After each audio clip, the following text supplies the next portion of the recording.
सैन्य भरतीसाठी येणाऱ्या तरुणांची जेवणाअभावी गैरसोय होते। त्यामुळे काही तरुण बिस्किटं खाऊन वेळ मारून नेतात, तर काहींना उपाशीच राहावं लागतं।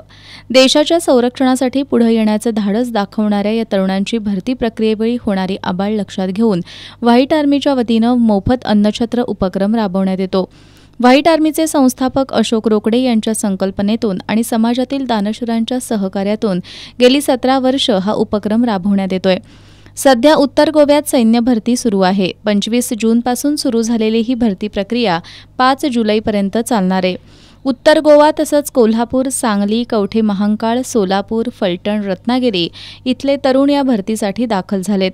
या तरुणांसाठी जीवन मुक्ती सेवा संस्था व्हाईट आर्मीनं मोफत अन्नछत्र सेवा सुरू केली आहे। प्रशांत शेंडे यांच्या नेतृत्वाखाली अमृता गावडे, भारती ठोंबरे, संजिता बाबर, निर्मला थापा, शैलेश रावण, प्रथमेश भोसले, प्रथमेश कांबळे, समर्थ अष्टगी, सम्मेश बागडेकर, शेखर वर्धन, योगेश सुतार, आदित्य सनगरे हे व्हाईट आर्मीचे जवान मदत करतायत। दररोज 2000हून अधिक तरुण या मोफत अन्नछत्राचा लाभ घेत आहेत।